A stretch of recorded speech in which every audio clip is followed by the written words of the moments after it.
भगवान विष्णु ने बताया कि तुलसी के पास दीपक जलाने से क्या फायदे होते हैं। तुलसी के पास दिया जलाने से क्या फल मिलता है। आपको हमारे चैनल शर्मा ऑफिशियल भक्ति में स्वागत है। एक बार माता लक्ष्मी भगवान विष्णु से पूछती हैं, हे स्वामी, तुलसी जी के पास दीपक जलाने का क्या महत्व है और रोज शाम को तुलसी के पास दीपक क्यों जलाया जाता है। इससे मनुष्य को कौन सा फल प्राप्त होता है। तुलसी के पास दीपक जलाने की विधि क्या है तथा दीपक जलाते समय कौन से मंत्र का उच्चारण करना चाहिए, कृपया आप मुझे विस्तार से बताइए।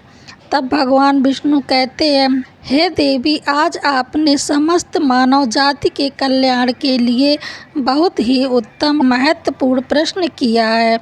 आपके इस प्रश्न का उत्तर देने से पूर्व मैं आपको एक प्राचीन कथा सुनाता हूँ, जिससे आपको सभी प्रश्नों के उत्तर मिल जाएंगे। इसलिए आप इस कथा को ध्यानपूर्वक सुनिए। इस कथा को ध्यान से पूरा सुनने मात्र से ही मनुष्य को 100 वर्षों तक तुलसी के पास दीपक जलाने का पुण्य प्राप्त होता है। फिर माता लक्ष्मी कहती हैं, हे स्वामी, मैं इस कथा को सुनने के लिए उत्सुक हूँ, कृपया आप इस कथा को सुनाना प्रारंभ कीजिए। तब भगवान विष्णु माता लक्ष्मी को वह कथा सुनाने लगते हैं।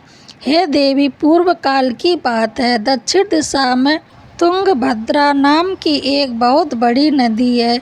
इस नदी के किनारे हरिहरपुर नाम का एक अत्यंत सुंदर नगर बसा हुआ था। उसी नगर में काशी नाम के एक ब्राह्मण निवास करते थे। वे अत्यंत गुणवान, चरित्रवान, धर्म कार्य करने वाले तथा वेदों के मार्ग पर चलने वाले थे। उन्होंने समस्त शास्त्र का अध्ययन किया था। उस ब्राह्मण की एक स्त्री थी जिसे लोग दुराचारिणी कहकर पुकारते थे, क्योंकि उसके कर्म ही उसके नाम के अनुसार थे। वह सदैव ही अपने पति को अपमानित करती थी, अपने पति के लिए कुधारणाएं कहती थी, पति को भयंकर दुख देती थी, पति के लिए कभी भोजन नहीं बनाती थी। उसने अपने पति के साथ कभी शयन नहीं किया, कभी उसके साथ प्रेम से व्यवहार नहीं किया। पति के मित्र, परिवार के लोग घर पर आते तो वह उन्हें अपमानित करके भगा देती थी और स्वयं काम भाव से उन्मत्त होकर निरंतर अन्य व्यभिचारी स्त्रियों के साथ घूमती रहती थी। उसका मन पति को छोड़कर पराये पुरुषों में लगा रहता था। उसने कभी अपने पति से प्रेम से बात नहीं की, परंतु पराये पुरुषों के संग बैठकर बातें करती थी। पराये पुरुषों को मोहित करने के लिए सज धज कर गाँव में घूमने जाया करती थी। कभी वह वन में किसी वृक्ष के नीचे खड़ी रहकर सुंदर पुरुषों की राह देखने लगती और किसी दुष्ट पुरुष को मोहित करके उसके संग भोग विलास किया करती थी।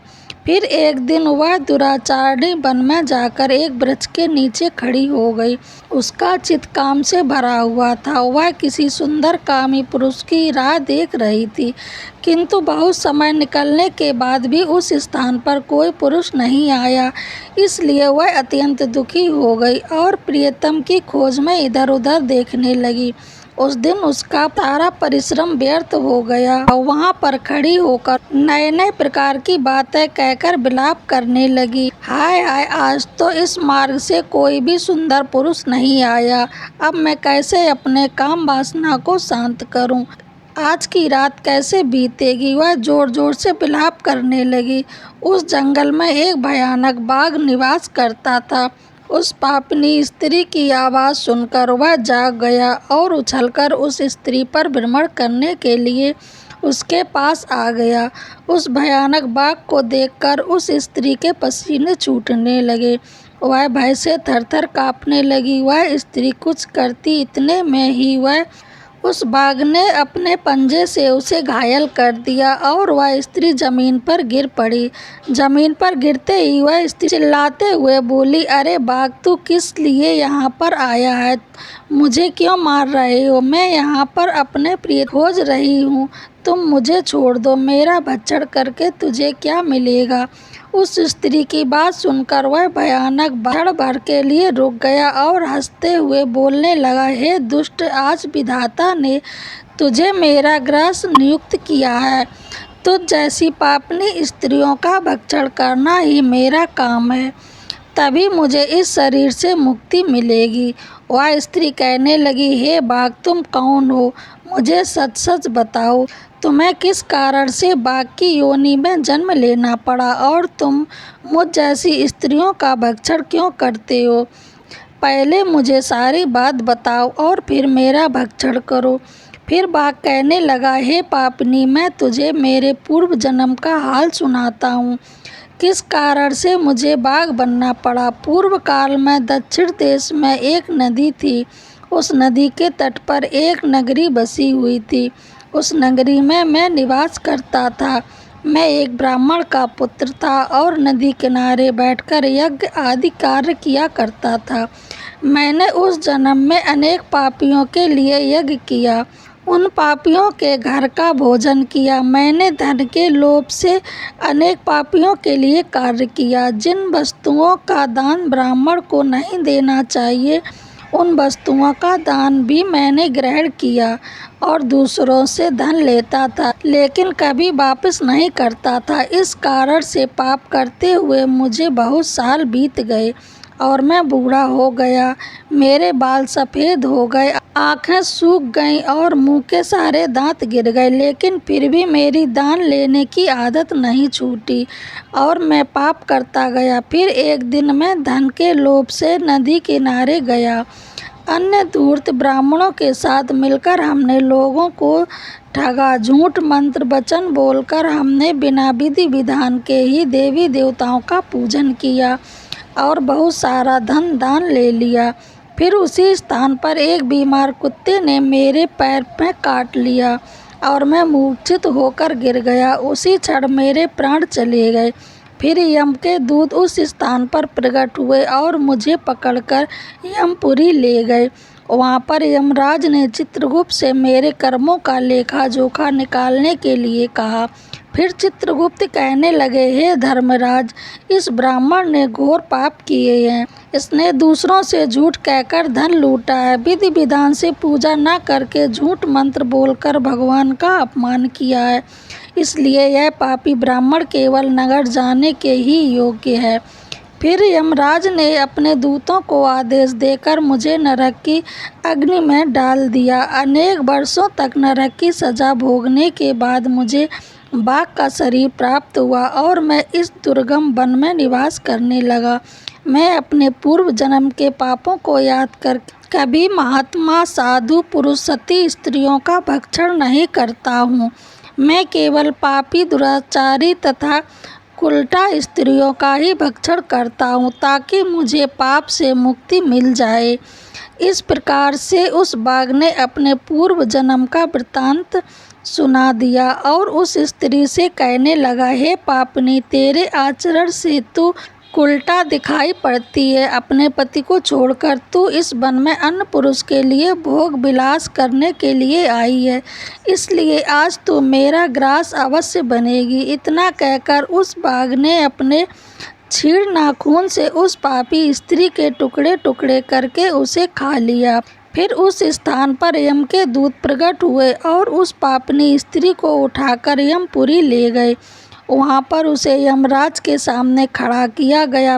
फिर चित्रगुप्त ने उस स्त्री का लेखा जोखा निकालते हुए यमराज से कहने लगे, हे धर्मराज, यह स्त्री तो अत्यंत पापनी है। इसने घोर पाप किए हैं। इसने व्यभिचार किया है। इसने अपने पति की कभी सेवा नहीं की। अपने पति को भूलकर पराये पुरुषों के संग भोग विलास किया करती थी। उसके पाप को सुनकर यमराज ने उस स्त्री को अग्नि से भरे हुए कुंडों में डालने का आदेश दिया। अनेक वर्षों तक उसे उस कुंड में पकाया गया। फिर उसे निकालकर दूसरे नरक में डाल दिया गया। इस प्रकार से उसे अनेक वर्षों तक अलग अलग नरकों में डालने के बाद वह महापापी स्त्री पुनः पृथ्वी लोक पर चांडाल के रूप में उत्पन्न हुई। चांडाल के घर में जन्म लेकर वह फिर से अनेक पाप करने लगी, व्यभिचार करने लगी और अनेक पापी पुरुषों के संग व्यवहार करने लगी। कुछ समय बाद पूर्व जन्म के पापों के कारण उसे कोढ़ का रोग हो गया और वह भयानक पीड़ा सहन करने लगी। उसका अंग अंग जलने लगा और उसकी आंखों से पीड़ा होने लगी। इस दुख को सहन करते हुए वह दिन बिताने लगी। फिर एक दिन वह तीर्थ में स्नान करने के उद्देश्य अनंतपुरा में चली गई। वहां पर वह एक आश्रम के बाहर निवास करने लगी। वहां उस आश्रम में एक तुलसी का पौधा था। अन्य स्त्रियों को वहां पर तुलसी के पास दीपक जलाते हुए देखकर उस पापी स्त्री ने भी उसने तुलसी के पौधे के पास एक दीपक जला दिया। फिर उसी रात हृदयाघात से उसकी मृत्यु हो गई और यमराज के दूत उसे ले जाने के लिए वहां प्रकट हुए। जैसे ही यम के दूत उस पापी स्त्री को बंधन में बांधकर ले जाने लगे, तभी भगवान विष्णु के 2 पार्षद उस स्थान पर प्रकट हुए और उन्होंने उन्हें रोक लिया। उन्होंने कहा, हे दूतों, इस स्त्री को तुम छोड़ दो। यह स्त्री नरक जाने के योग्य नहीं है। तुम इसके आदेश से ऐसा अधर्म कर रहे हो। यम के दूत कहने लगे, हे पार्षदों, हम यमराज के आदेश से इस पापी स्त्री को उठाकर ले जा रहे हैं, किंतु आप हमें किस कारण से रोक रहे हैं? यह स्त्री अत्यंत पापी है, इसे नरक में ले जाने की आज्ञा मिली है। तब पार्षद कहने लगे, हे दूतों, यह स्त्री तो विष्णु भक्त है, यह नरक जाने योग्य नहीं है। इसने शाम को तुलसी के पास दीपक जलाया है, इसी कारण से इसके समस्त पाप नष्ट हो गए हैं, इसलिए अब यह नरक जाने योग्य नहीं है, यह स्वर्ग जाने की अधिकारी बन चुकी है। पार्षदों की बात सुनकर यमदूत ने उस स्त्री को उस स्थान पर छोड़ दिया और यमलोक लौट गए। वहां जाकर उन्होंने यमराज को सारा वृत्तांत सुनाया। फिर भगवान विष्णु के पार्षद उस स्त्री को दिव्य विमान में बैठाकर स्वर्गलोक ले गए। भगवान विष्णु कहते हैं, हे देवी, इस प्रकार से तुलसी के पास केवल दीपक जलाने मात्र से ही मनुष्य के सभी पाप नष्ट हो जाते हैं। जो स्त्री नित्य शाम को तुलसी के पास दीपक जलाती है वह सौभाग्यशाली बनती है। उसके पूर्व जन्मों के पाप सभी नष्ट हो जाते हैं, उसे सुख समृद्धि की प्राप्ति होती है। रोज तुलसी के पास दीपक जलाते समय इस मंत्र को जपना चाहिए। विष्णु प्रिय तुलसी, मैं आपको नमन करती हूँ, आप मुझे उच्च बुद्धि दें। हे वृंदा, आप मेरे मन को रोशन करें। भगवान विष्णु कहते हैं, हे देवी, हजारों अमृत के घड़ों से नहाने पर भी श्री हरि विष्णु को उतनी तृप्ति नहीं होती जितनी वे मनुष्यों के द्वारा तुलसी का एक पत्ता चढ़ाने से प्राप्त करते हैं। 1000 गौदान के मानव जो फल प्राप्त करता है, वही फल तुलसी के पात्र के दान से पा लेता है। जो मृत्यु के समय अपने मुख में तुलसी पत्र का जल पा जाता है, वह संपूर्ण पापों से मुक्ति होकर भगवान श्री हरि विष्णु के धाम जाता है। हिंदू धर्म में तुलसी के पौधे का महत्व सबसे अधिक है। इसकी सबसे पहले पूजा भगवान विष्णु ने की थी। भगवान विष्णु कहते हैं, जिस प्रकार से देवी लक्ष्मी से बैकुंठ को ऐश्वर्य प्राप्त है, उसी प्रकार से बैकुंठ में तुलसी के कारण ही पवित्रता प्राप्त है। पृथ्वी लोक पर जो स्थान पर भी तुलसी का पौधा होगा, उस स्थान पर कभी बुराई का वास नहीं होगा। ऐसा स्थान सबसे अधिक पवित्र होगा। इसी कारण से हमें हमारे घर में तुलसी का पौधा अवश्य लगाना चाहिए। इस प्रकार से भगवान विष्णु ने तुलसी के पास दीपक जलाने का महत्व बताया। अगर हमारी वीडियो आपको पसंद आई हो तो कृपया करके चैनल को सब्सक्राइब जरूर करें। धन्यवाद।